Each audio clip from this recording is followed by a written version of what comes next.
All their life in this world and all their adventures in Narnia had only been the cover and title page. Now they were beginning chapter 1 of the great story, which no one on earth has read, which goes on forever, and which every chapter is better than the one before. This is Pints with Jack, Season 5½, Episode 2, Telling a More Beautiful Story, After Hours with Reverend Brian McGreevy.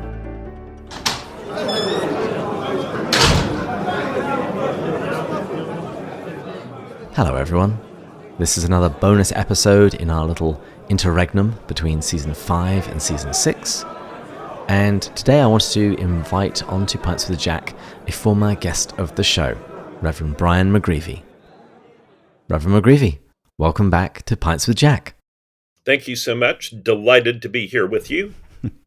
Well, I wanted to talk to you because you guys are organizing a really amazing conference, and I want to make sure everybody who listens to this podcast and watches this YouTube channel that they know about this. So would you please tell people what is the conference, when is it happening, and who are some of the amazing speakers you're going to have on? Yes, I would be delighted to do that. So we have a conference coming up, and the title of the conference is Telling a More Beautiful Story, Lessons from C.S. Lewis on Reaching a Fractured World. And it will be taking place here in Charleston, South Carolina, where St. Philip's Church is, where I am, and St. Philip's is helping sponsor this. January 26th through 28th, starting that Thursday evening, and then concluding midway through the day on Saturday. So we will be not only having some terrific speakers, but it will be a conference that is framed with worship. We are very fortunate at St. Philip's, so we have an amazing choral program. Our choir was in residence at St. Paul's Cathedral in London this summer, so that's about as good as it gets in the choral world. So, but they will be starting the conference with a festal choral evensong, and then at the end of the day, Friday, we'll also be having a festal choral Eucharist. So there will be great teaching and times for reflection, but also great worship as well. So we are very excited about it. And please tell us about some of the speakers you're going to have at this conference, because the lineup is pretty impressive. Well, we are thrilled to have the people who are coming, because when we sketched out who we would like to have, we didn't think that we would be able to get all of them to say yes. And apparently the Holy Spirit was a step ahead of us, because we were able to get just this remarkable lineup. So we will start with the Reverend Dr. Alistair McGrath, Thursday, who of course is very well known, not only as a Lewis scholar, but as a theologian in general. And he will be giving the keynote address on the conference theme. So that will be terrific. We will also have the Reverend Dr. Michael Ward, also, of course, an eminent Lewis scholar. And all of these people, of course, have been guests on Pints with Jack, which is quite a distinction in itself. But Michael Ward will be helping us talk about the idea of beauty and wrapping that up. We will also have from Oxford, Dr. Amy Orr Ewing, who is the head of the Oxford Center for Christian Apologetics. And she's done a lot of work on Lewis and a lot of work on the theology of suffering. And so she's going to be talking to us about what we can learn from Lewis in dealing with sharing the gospel in a world where there is so much suffering and a lot of the same topics Lewis took on in his problem of pain. We will also have Philip Ryken, who's the president of Wheaton College, which, in addition to being the place where the Wade Center is housed, Dr. Ryken is a Lewis scholar in his own right, and he will be talking about Lewis's approach to scripture and a little bit about Lewis's approach to regeneration as well. We will have Dr. Peter Kraft coming as well. And Peter Kraft has been uh, on the radar of the Lewis world for decades now, and does so much excellent work on Lewis and Tolkien, and on philosophy in general. And he is going to be talking about Lewis as a prophet and how Lewis foresaw a lot of what we're experiencing in our culture right now and what we can learn from that. We will also have Professor Simon Harabin, who has Lewis's old job at Magdalen College in Oxford. And Simon actually is writing a book right now that's about to go to the publisher, that just happened to be on the theme that we asked him to address, which will be lessons from the Narnia stories that we can use in thinking about our world and how to share our faith in our world today.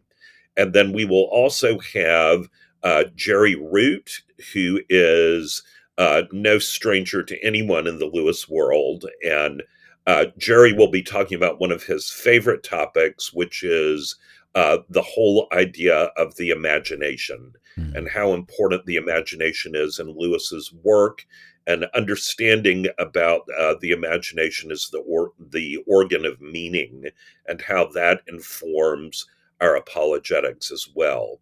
And then, in addition to all of them, we will have the Reverend Dr. John Dixon, who has mostly been in Australia, but just lately has taken a distinguished professorship at Wheaton College. And in addition to hosting the Undeceptions podcast, he has done a pretty fair amount of work on Lewis himself. And so he is going to be the preacher for the Eucharist service. So it is really, truly an all-star lineup, if you will, of remarkable speakers. And part of what we're so excited about is that not only is each of these speakers an eminent scholar who's done important work in why Lewis matters so much today, but also each one of them is an excellent public speaker, and each one of them is a person of deep personal faith. So having all of those together, all in one place for this period of time, will definitely be one of those heaven touches earth moments. And if that wasn't enough, I also have it on good authority that Andrew Lazo from Pints with Jack is going to be in attendance in this conference. And that is correct. We've been trying to keep that quiet because we're fearful of the inundation of registrations we might get if that were known. Well, the registration is nearing the end, so I figured it was now safe to tell people. And I have sent stickers and coasters and even Pints with Jack fridge magnets to Andrew's house. And so he will have them at the conference. So if anyone's listening to this and you sign up and go to this conference, keep your eyes open for Andrew, and if you see him, go up to him and demand some free swag, because he has plenty of it. Brilliant. That will be wonderful. And that swag shows up in all the best places, because as I was at the Kilns this summer and swooning over the fact that their Wi-Fi password at the time was Reepicheap, I looked just across at the kitchen table, and there's a whole stack of Pints with Jack coasters right there in Lewis's own kitchen. So pretty great company to be in. I took my family to England in October, and we did a tour of the kilns as well. And I noticed a few bits of our merchandise kicking around the place. It gave me a very warm feeling in my heart. Yes, it's a beautiful thing. Well, now we've spoken about the conference itself, let's just take a step back a moment. And can you just explain where this conference came from? You know, you suddenly have this all-star cast and this thing's taking place in South Carolina. Where did this idea come from? What's it a part of?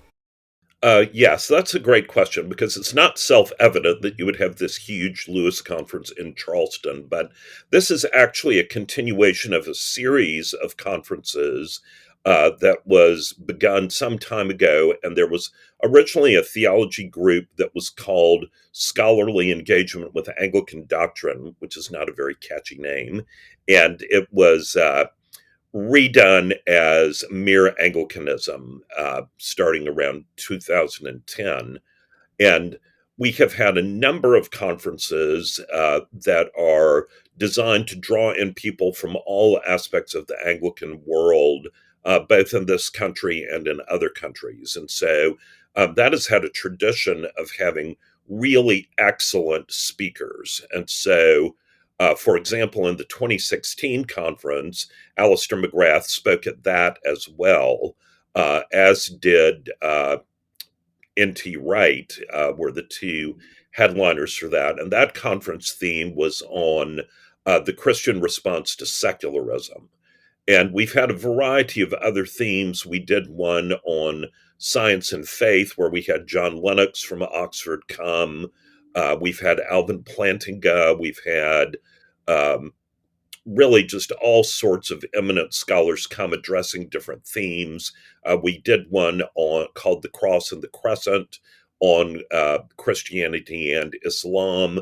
But the thing that all these conferences have in common is that we bring in world-class scholars, but we ask them to speak in such a way that is accessible to lay people. It's designed to be a series of conferences that equips and encourages people to live boldly into their faith and to reflect about the intellectual integrity of the Christian faith. Because sometimes, particularly in this country, Christians can be thought of as people that just haven't been very well educated. But when you have a cast of speakers that includes so many people that have doctorates from Oxford and Cambridge and St. Andrews, it helps expose the short-sightedness of that point of view. So this is the latest in the series, and we've been on hold for the past few years because of the pandemic.